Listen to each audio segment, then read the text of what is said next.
Totelemi likolo totanga la Bible. Papa, je ne sais pas, vous allez voir. Genèse chapitre 1er, verset 13 à 18-19. Totelemi bisonyos pour honorer la parole de Dieu. Totelemi. Bolandaka bana na bino baza bana na bino. Bolandela bana botelemi si bana na bino. Mutlamutaka akalikilaka bibole na ngeza banani. Otali bango pesa bazali obouger, olobi telema temito honorer nzambe. Debout. Ya. Qu'est-ce que ça de la fille? Vous êtes la kengana yawana. Debout. OK. Drapeau était le misiko. Voilà que peut sikolo valeur. Bazotanga la Bible Genèse chapitre 1er verset 13 à 19. Genèse chapitre 1er verset 13 à 19. Amen. Nous lisons la Bible. Amen. Ainsi, il y eut un soir et il y eut un matin. Ce fut le troisième jour. Dieu dit qu'il y ait des luminaires dans l'étendue du ciel. Le luminaire, c'est-à-dire source de lumière. Oyeko pesaka pole, oyeko pelisaka mwinda. Echama na likolo nyonso pour séparer le jour d'avec la nuit. Otekabola mokolo pena butu. Que ce soit des signes pour marquer les époques. Ezalelembo yeketali sabatango. Les jours, mikolo et les années. Pe bambula fanda. To fandi, tozo continuer. Bible zolo baboy. Teminanga eza les luminaires. Source ya pole, source ya lumière. Oyo salaka ke mwinde pela. Ndakisa. Oyo eza luminaire. Alléluia. Source ya lumière. Ce qui y a mwe peli, nde lumière sa nini epeli. Teminanga ya ngwana. Vous allez comprendre. Amen. Les luminaires. Source ya pole. Source ya pole. Ezapo mwindo yo ndenge zo pela toni. Tozote espo na vie ya muntu. Ningo comprendre ngai. Nini koko za la source ya lumière à vie na yo. Source ya makambo na vie na yo. C'est ça sans mateya oyo to bandi nango na kati ya ane oyo. Nazona posa mutu moko oyo akosimbama très bien. Na ba programme nyonso ke pesama eza ane wap 2026 il lui faut lumière na yo sala nini eganga. Alléluia. Amen. Il faut lumière na sala nini eganga. Bible zoloba Nzambe zoloba cha ba luminaire source ya pole na likolo pour permettre qu'on sépare jour et la nuit. Et Bible zoloba tant qu'on sépare jour et nuit pour marquer peu temps ba époque. Et tel sakake le lotoza jour tel to komi mois tel to komi année tel. C'est pour dire quoi? Kokota 2026 eza effort à mutute pe mutu moko mukilite to pe mindele te mutu bacha ba ane. Alléluia. Soko landi mukili ndenge lobaka c'est comme si mundele nda zwa klasa makambo ndenge ni ba ane fo ezala. Non. Likambo ya ba ane ya ba jour ya ba mois Nzambe nde mutalingaki ke ebanda na ebandele makambo nyonso ndenge azosala mukili na ye. Kolosa pambola. Nzambe nde mutachango. C'est-à-dire kokota 2026 tant bazolo bake telemo kumisa nzambe eza jeté. Vous comprenez ce que c'est quelque chose il y a qu'on considérer pourquoi on nzambe mutasali bane. Ce qui n'a pas 2025 pour yem tapesi na pema. Nanga na koti 2026 yem tasali nini apesi na pema. C'est pourquoi il faut na sala nini na kumisa ye na tombola ye pa zanzambe. Alléluia. C'est que kokota 2026 boye eza azarte eza nzambe ne mutapesi biso angwe na sansu wana tokokotelisa gratitude na biso tobetele maboko pe tobetele milolo kono baite 2026 pour l'église ya Malombo eza la nemoko ya bénédiction année réussite année succès pour te nzamba lobi apesi mabe mabele na bana na bato po ba dominer nango. Amen. Ole so pambola yo. Papa tengela biso. Et qu'ils servent. Verset 15. Et qu'ils servent de luminaire dans l'étendue du ciel. Et chapole na likolo pour éclairer la terre. Et cela fit ainsi.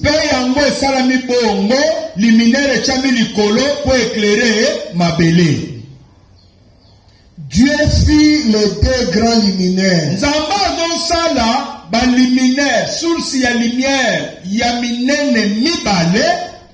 Les plus grands luminaires pour présider au jour. C'est pour présider le jour. C'est-à-dire, luminaire, papa désiré, Ezalaka 1, le verset 15, pour éclairer. 2, le verset 16, pour présider. Et kamba. Et diriger. Très bien. Nous allons beaucoup travailler sur les luminaires de la vie. C'est-à-dire, étoile la vie na yo. Vous allez comprendre quand je vais arriver. Étoile la vie na yo n'est que permettre pour éclairer vie na yo, pas qu'on kamba vie na yo. C'est ça ma prédication. Ce que vous êtes, c'est ce qui est votre étoile. C'est-à-dire dans votre étoile, étoile les alaka pour éclairer mutu, étoile les alaka pour kamba via mutu. Vous êtes dirigé par rapport à quoi? Ni les autres kamba vinayo. Et peut-être que vous très bien. Ni les autres kamba vinayo. Parce que le baquet, dans le verset 15, luminaire et ça nini est éclairé. Alléluia. Luminaire pour éclairer, bakiti bakomi dans le verset 16, et ça peut nini est présidé. C'est pour dire que luminaire et ça a un rôle de mon côté, mais ça a un rôle il y a pour éclairer, et il y a kamba vie à mutu. Ce qu'on va détailler, bah luminaire. Luminaire à l'ibosho à mounene, il y a moi, le soleil. Il y a mis balé papa.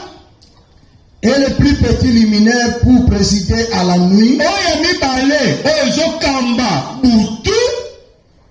Et il fit aussi les étoiles. Les étoiles. Pour dire quoi? Nous avons combien de sortes de luminaires? 3 sortes. Il y a le soleil. Il y a mis balai, la ligne, il y a mis ça tout, les étoiles. C'est clair? C'est clair? Maintenant, si vous avez décortiqué, vous avez mis balai, ou les luminaires, et vous avez Amen?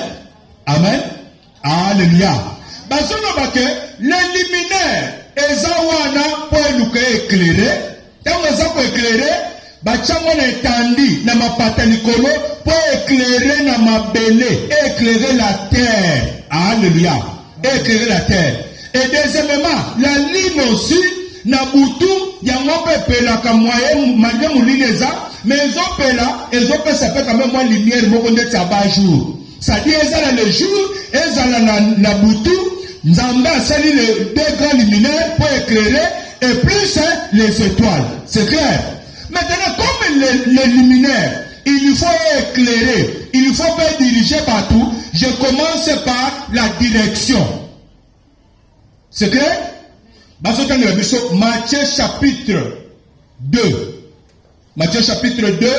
Tout ce que le temps là, histoire, moi ça on a pas tout comprendre le pilote comme il balait. Dans une autre facilement, na fongo la parenthèse belete pour comprendre. Si on comprend Matthieu, quand on a ton année où tu vas beaucoup travailler sur votre étoile. Que Nzamba Salani a éclairé yo, Nzamba Salani a kambayo, lumière ou a Salani et kambayo. Bazotan, papa allez-y. Premier verset de Zokita.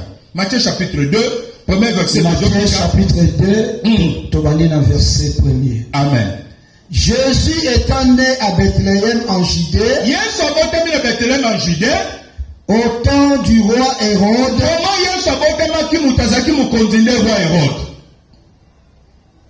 Allez-y, papa. Voici des mages d'Orient arrivèrent à Jérusalem. De l'Orient, bauti place na bango, oh babane ko fanda na Orient, bayeti na Jérusalem, et dire, ne balobi boy. Où est le roi des Juifs qui vient de naître. Wapi mukonzi ya bayuda oya wuti kobotama. Bonanda très bien. Car nous avons vu son étoile en Orient. Pote biso tomoni son étoile en Orient. Alléluia. C'est-à-dire quoi? Papa, vous pouvez vous asseoir pour que nous malem. C'est-à-dire quoi? Ces mages de l'Orient, oh bayena kata Jérusalem, bazolo baboy. Wapi mukonzi ya bayuda oya wuti kosanini kobotama. Car nous avons vu son étoile à l'Orient. C'est-à-dire que comme on a à Jérusalem, comme dans le vide parce qu'il y avait une étoile qui le dirigeait, qui le commandait, pour Jérusalem. Vous comprenez? Je ne sais pas si vous comprenez. C'est-à-dire l'étoile du roi Azamukonzi, Yabayuda, les mages l'ont vu depuis l'Orient. Et ça n'a qu'à chapitre 9, et ça n'a qu'à Nombre chapitre 24, verset 17 comme ça, Balam a prophétisé, Azoloba, Azomona Astre Moko, Briante et Bimi, et zo traversé, et zo kende. C'est-à-dire, mon zoto on a Yesu, Babana va lui sauver dans mon banakala. Maintenant, les mages va s'ababoui. Tomoni mon zoto na ye, Oyo et Memi Bissoti Ao. C'est-à-dire que comme on a à Jérusalem, et l'on a dirigé par Mazanini, et ça étoile, il y a roi Banani, il y a juif. C'est clair? S'il faut se poser des questions, ni les autres Kambavi na Yosko. Alléluia. Et ça n'a pas tout, Oyo va contacter 2025, mais toi, l'inaïe, tu peux diriger. Et toi, l'inaïe, tu peux éclairer. N'a pas simple mais clair. Et ça n'a pas tout à souffrir. Pourquoi? Parce que ce que vous êtes, et ce que vous devez devenir dans la vie, c'est ce que Dieu a mis de votre étoile là. Toute personne sur la terre, Amata Kita, Azana étoile Ozambacha, Neyango Vinaye, Neyango richesse, Neyango énergie sur la terre. Et cette étoile là, c'est la partie, il y a présence, il y a Nzambe Mobimba dans sa vie. Que vous soyez païen, que vous soyez chrétien, et la partie moko divine Mobimba Nzamba tchana katsa vie à Moutou peut éclairer, peut diriger Vinaye. Pensez-vous maintenant la question. Vous êtes dirigé par quel esprit? Vous êtes dirigé par quoi? Il y a beaucoup de gens, on a vu dans Bango, ils sont dirigés sous le pouvoir du diable, c'est-à-dire malédiction des autres dirigés finalement de monopolition aux autres qui n'ont pas. Vous connaissez Nzambe, vous connaissez ce qu'on a. Mais on est Nzambe dirigé au thé. On est 5 millions de gens. Babotolango, pour bobimina ba famille, bazana kodia.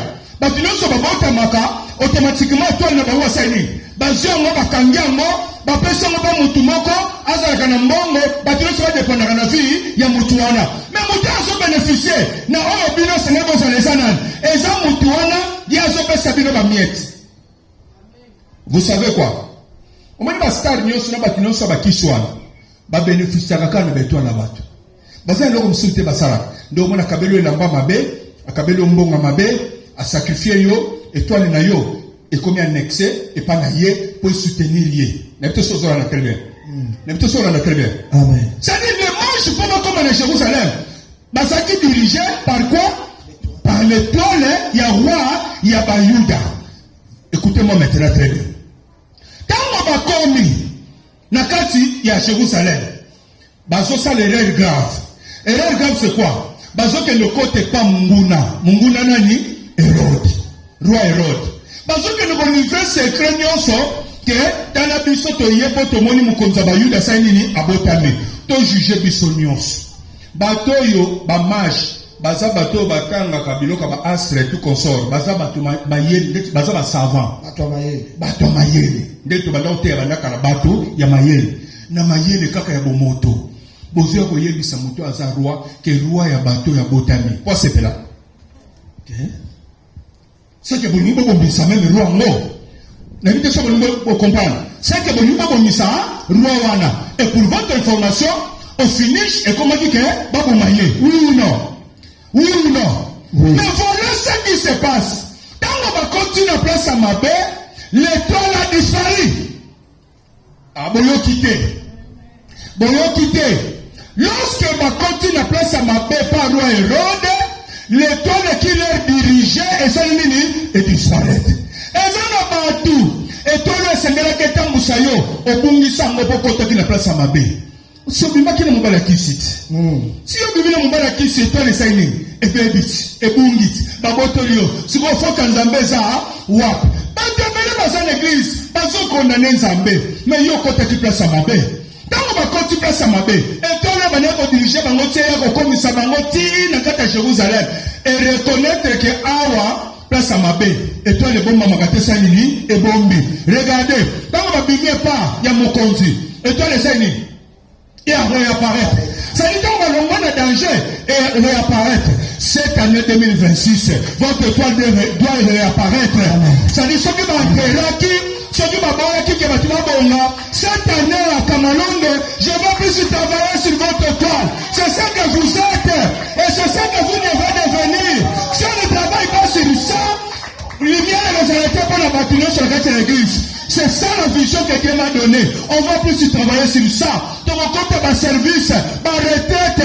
Ceux qui m'ont été comme étoile à Batou, ceux qui m'ont capable de faire Batou, il y a plus sur la Kamalondo. Non! Amen. Amen. Nous nous dirigés. On m'a étoile l'autre quelqu'un. Si vous voyez Zambé, mais il y a un côté qui place à Mabé. Lorsque ma côté place à Mabé, l'étoile disparaît. Année 2026, Koko ta place à Mabé. Côté moi, on a vu à Massoumouté. Persévérer dans Zambé. Atomoni Zala, il est présent. Nanzala Zotalayo. Le Dieu que nous servons, Azaban Zambale qui s'abattue dans mon peuple, pourtant la haine sur vos alacanaïs ou pas. Cette année 2026, Kamalondo Kobanate, Kamalondo Zakana, là on mange les produits du pays. Zamba a celui que Kamalondo existé. Zamba wana za fidèle. Akokokisa ma promesse nyoso. Ma promesse nyoso tchapa pasteur Nobino. Nous allons voir ça. On va parler de Kamalondo. Kamalondo que c'est la référence. Pourquoi il faut étoile na yo et diriger yo. Le gars, il faut que mon étoile me dirige. Papa, échec à battre. Étoile ne dirige au terre. Échec à battre. Nous sommes là que étoile à moto.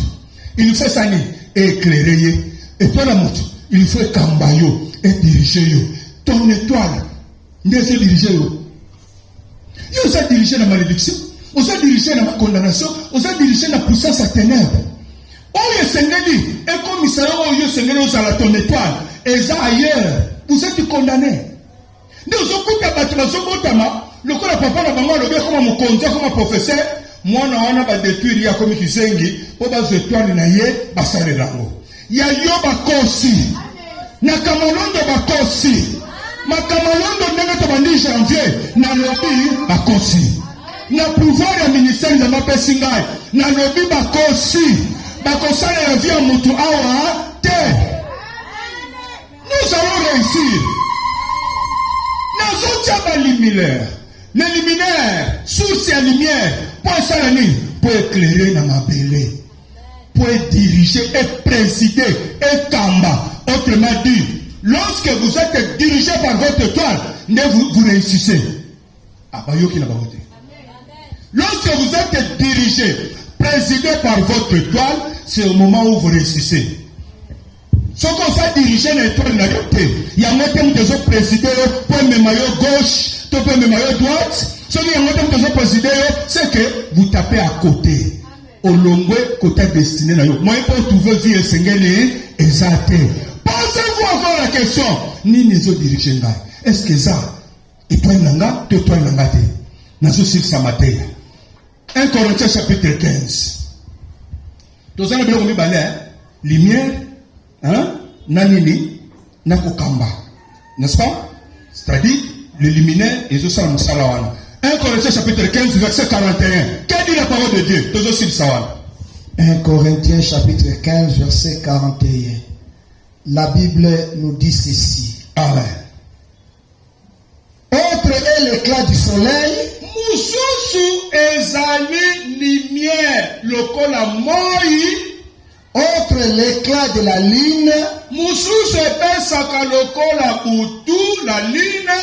Et autre l'éclat des étoiles. Mususu eza pe lumière ya minzoto. Ya minzoto. C'est-à-dire par ce verset, on détermine, nous avons combien de luminaires?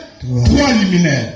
Il y a le beau soleil, il y a la lune et les étoiles au pluriel. Soleil eza moko, la lune peut moko, mais les étoiles eza ebele.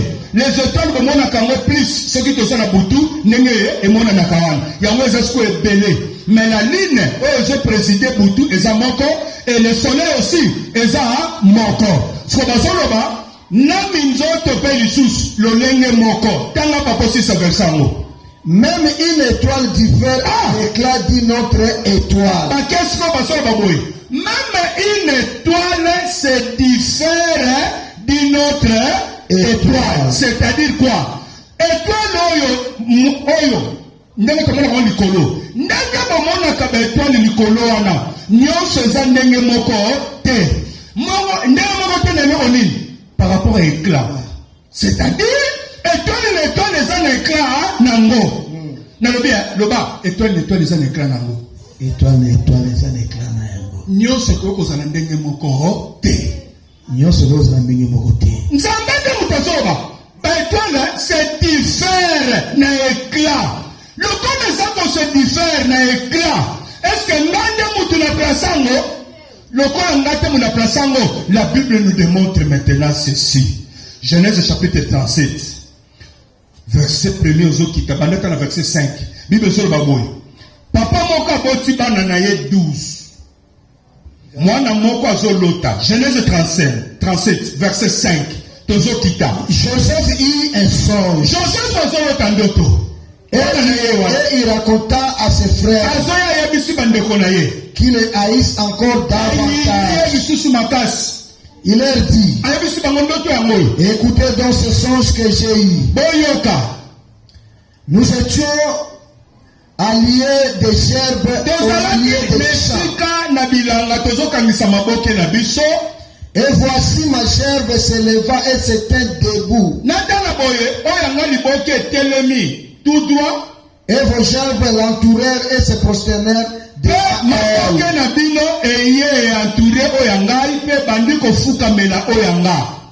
ses frères lui dirent, est-ce que tu régneras sur nous?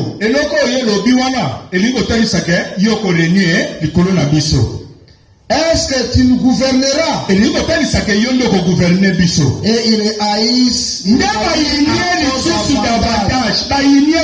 cause de ce songe et de ses paroles.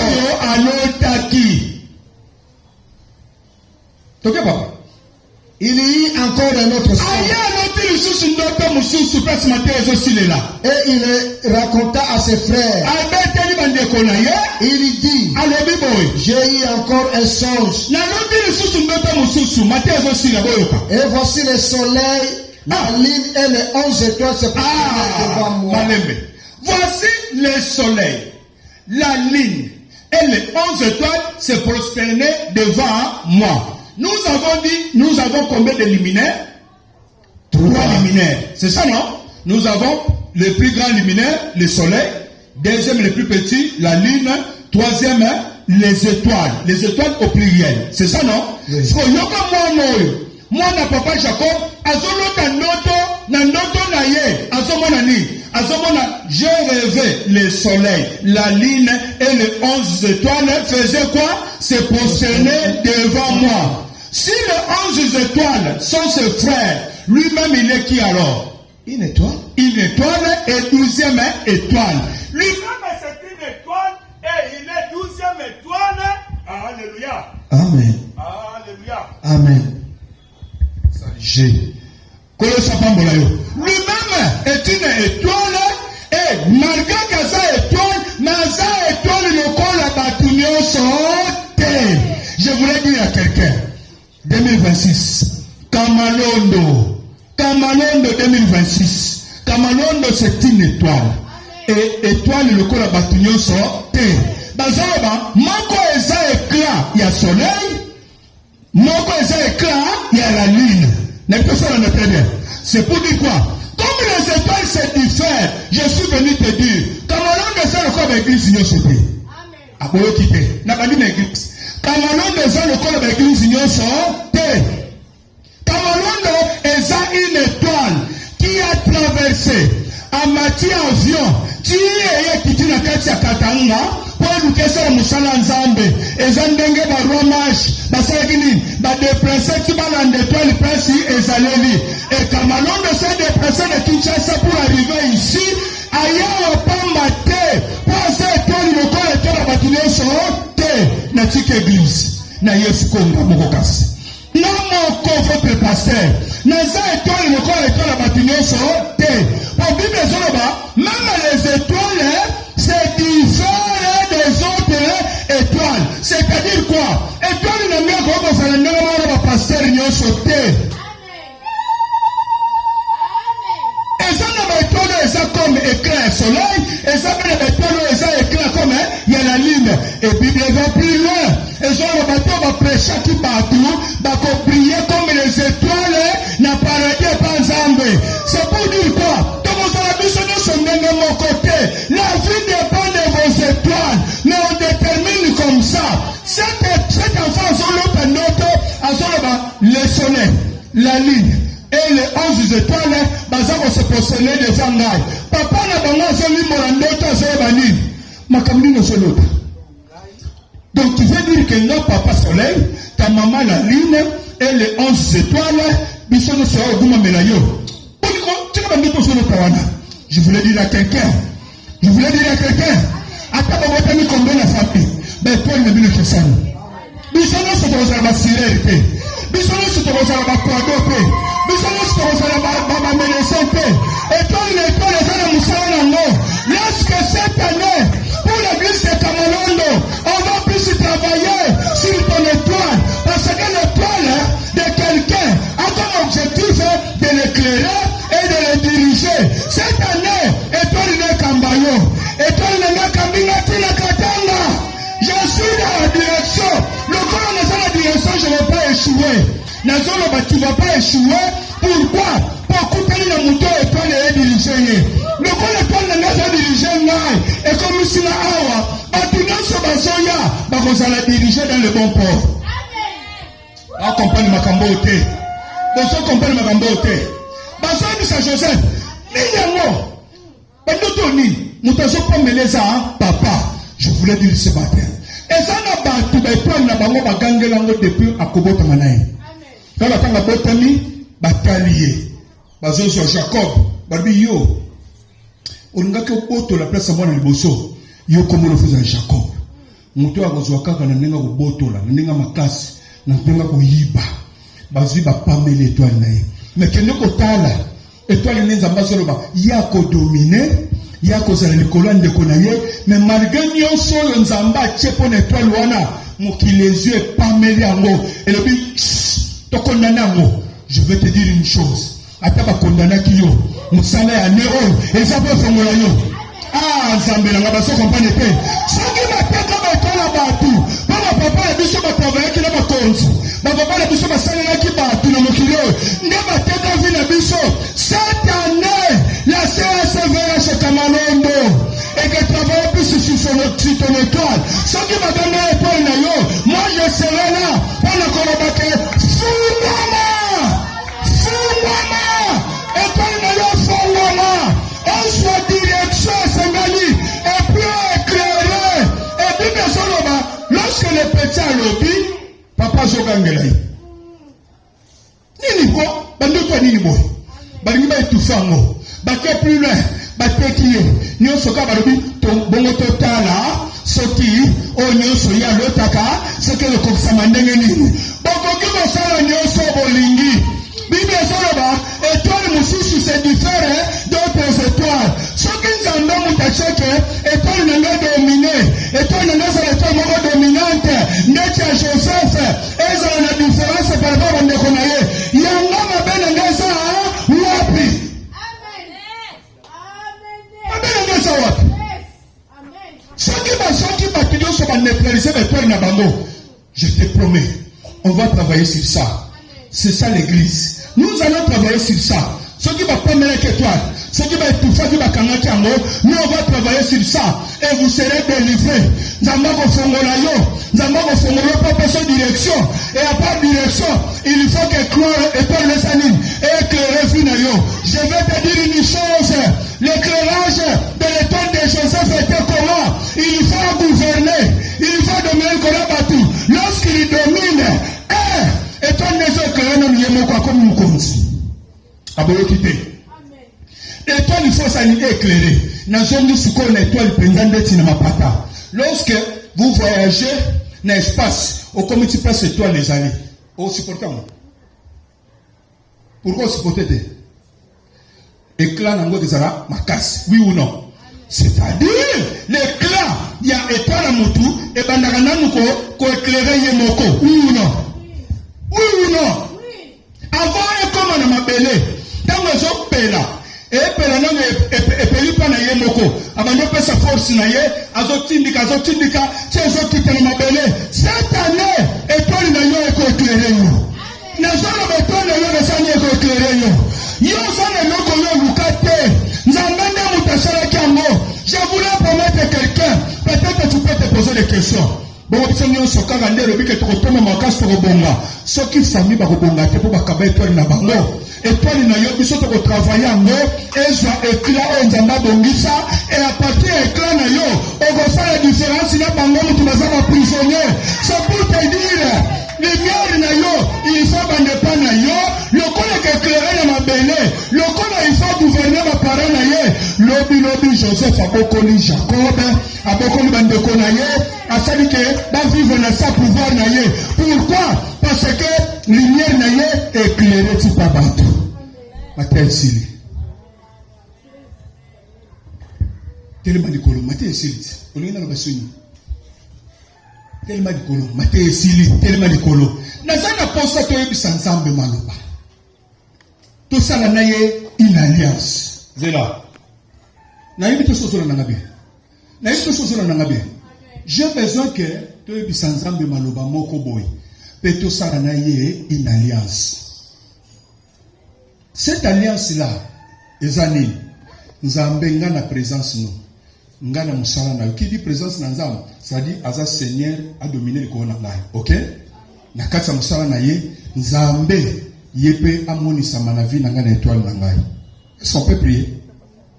Makamozoro basiko faut veiller na ngona katsa ne. Soko veiller na ngote, ale yo bimi boyoke, ofani na mwa ba. O mela na yo ba masanga na yo, obosani ke yo so sali alliance moko na nzambe na peso secret hein so ngo avancer makasi na nzambe kendaka ne ba contrat salaka ne ba contrat tout moment ba engagement azalaka très sensible na makambo wana akobeta batu so karame yo moto yebisa ke nzambe tambo na ndimi na olala na mabele pona lukelonge na yo pona dossier tel. Nous allons pouvoir visiter Paris. Tous les télé makana offrande nos salaka. Azaka très sensible. Alors ceux qui tous télé ma poto engagement, ils ont pour veiller nango toute l'année que yo na présence ensemble, ko lukanzambe, ko to sanzambe, nzamba kota na makambo na yo, akota na étoile na yo et diriger yo pe a éclairer yo. To ko sambela, to sali prière, to sambe na kombo na Yesu Kristo. Nzambo ayo kaka lo sambo, nzambo ayo kaka prière. Natongwa nelokolo Yesu église à Kamalondo eye na présence na yo pona koloba ete moyo ki lo sambo les rémunérateurs de ceux qui les cherchent toye ko lele pa na yo ko biso maloba kolo année 2026 to bandi tozo bana na alliance na yo Seigneur po te pamba te tozo bana pe dédicace zo bana et alliance tozo bana na yo eza ete nzambe église ko bimbelo biso na présence na yo biso ko luka yo biso koto sayo kotambola na yo elongo yo kota katikati na destiné na biso kota katikati na kati na direction ya vie na biso kota kati na makambo na biso na oya yo na kati na makambo na biso yaka ko diriger ministère na nga yaka ko éclairer ngai étoile na ngai eganga oyo loba ekokisa makati na vie na ngai nzambo yo kaka losambo tongwa lelo le 4 janvier 2026 toyeko sala alliance na yo koloba ete toza kolike pa na yo katikati na kombo na Yesu Kristo. Ozozo offrande na yo. Offrande wana atoza na musiko te. Ozoyebisa pena nzambe na motema ngana ndimi na opesa $5 pona alliance. Ngana ndimi na opesa $100 pona alliance. Ngana ndimi na opesa $10 pona alliance. Ozoyebisa siko nzambe maloba. Nazi offrande nazo sele makambo na lobi poto tambola no malamu. Ki presence no ezala katikati ya makambo na lobi na ne oyo to sambele katikati na kombo na Yesu Kristo. Ozanzambo ayo kakalo sambo.